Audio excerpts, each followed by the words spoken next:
مساء الخير. ازيكم يا جماعه، عاملين ايه؟ النهارده هنتكلم عن فيلم، معلش انا شعري بيخبط في ما علينا. فيلم مش ترندي قوي، مش من افلام العيد، فيلم مش عربي، فيلم انا شايف انه كده كده كان هيتظلم، فكمان نازل كمان في عيد وسط حيتان صراحه زي ولاد رزق وزي اللعبه مع العيال. قصدي حيتان هنا كايرادات وارقام يعني. فيلم ذا بايك رايدرز، فيلم بطوله استون باتلر، جودي كومر لو انا بقول اسمها صح، انا ناسي، وطبعا عمنا وعم الكل توم هاردي. الفيلم ببساطة بيناقش أو بيحكي حواديت حصلت في الحقيقة في الستينات كده. بيحكي على ناس كان اسمهم ذا بايك رايدرز، هم كانوا من أوائل الناس اللي في الويست، اللي في الغرب الأمريكي، اللي عملوا فكرة التيمز اللي بيسوقوا البايكر، يعني زي اللي احنا دلوقتي بنشوفهم دلوقتي، حتى ممكن تلاقيهم في ازاي، تلاقيهم في التجمع وبتاع. بس هم دول كانوا أوائل ناس بقى يعملوها بقى بجد. كان ليهم ايفنتات معينة، ليهم حاجة اسمها بيكنيكس، رحلات كده بيقعدوا فيها باليومين والثلاثه ومش عارف ايه وبتاع. حياه مش هقول لك حياه تتمناها لحد يعني، بس ما هماش عصابه، ما هماش ناس خارجين عن القانون قوي يعني، الا في حاجات محدوده جدا. وحلو ان هم نبهوا على ده في الفيلم. الفيلم عباره ان في صحفي، والراجل ده اصلا يعني موجود في الحقيقه فعلا، صحفي بيعمل معاهم انترفيوز، بيعمل معاه، والانترفيو الاساسي مع مرات واحد منهم اللي هو بيني، اللي هو بيعمل دور استون باتلر. الصحفي ده هو اللي في الحقيقه هو اللي يعني دون كل ده وكتب كتاب، والفيلم متاخد من الكتاب ده. هو تاليف واخراج راجل نسيت اسمه، بس هحطه كده كده صورته اسمه وكل حاجه. فبس في الانترفيو واحد بيقول له احنا مش وحشين للدرجه دي. الناس دايما فاكره ان البايكرز دول بيؤدوا لحياه سيئه او مشكله او بس انا ابص على الحراره، لا تمام، بس ده مش حقيقه. فقال له طب ليه تفتكر الناس بتبص لكم بصه وحشه؟ قال له عشان احنا كول. تعرف تقول لي ناس كولر اكتر مننا او كول اكتر مننا؟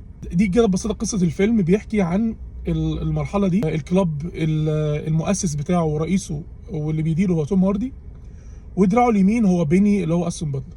طيب هل الفيلم حلو؟ الفيلم بالنسبه لي حلو جدا جدا، والكتابه بتاعته من اروع الحاجات اللي شفتها في 2024.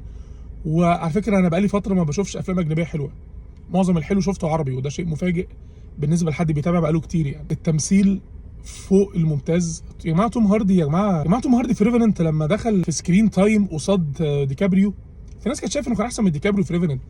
مع توم هاردي يعني توب تير قوي يعني، كلاس ايه قوي يعني. انا مش مستغرب انه يعني الناس تطلع تقول لك ده اداء احسن اداء في السنه لحد دلوقتي. توم هاردي جبار. فكره ان الفيلم ده هيعدي كده على راي علي قنديل، صوت عربيه تمر مسرعه كده ولا حد ياخد باله منه. بس يا جماعه اللي بيحب السينما بجد، الناس اللي بتحب الافلام اللي مش دايما ايقاعها سريع، مش دايما في حاجات بتحصل واكشن ومش عارف ايه، في الهادي الناس بتتكلم، انت بتتفرج على ناس فعلا كانك حطيت كاميرا وسط ناس وسبتها كده وبس منتجت.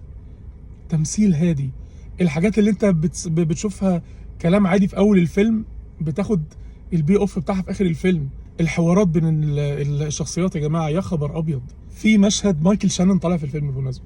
مايكل شانون ليه كام مشهد في الفيلم حلوين، في منهم مشهد كان بدأه بشكل كوميدي وبيحكي هو طالع هلاس خالص كده، وفجأة قال جملة كده يا خبر ابيض على النكد.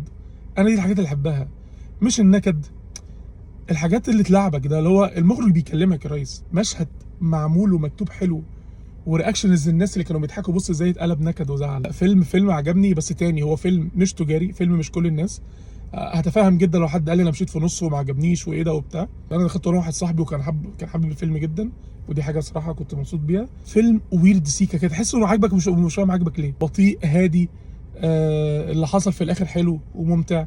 كان نفسي يبقى فيه شويه بيس اسرع سيكا بالذات في النص الثاني، بس انا تمام يعني. اللي عايز يفصل شويه من دوشه الافلام العيد والكلام ده كله يخش فيلم كده في الهادي، ده احسن اختيار ليك دلوقتي. وتوم هاردي جامد قوي يا جدعان. استون باتلر جامد، بس احسن اداء يعني توم هاردي، واللي هي جودي كومر او فودي نسيت اسمها، البطله يعني اللي هي يعني طالعه مرات استون باتلر، برضه ممثله عظيمه يعني وحلوه قوي.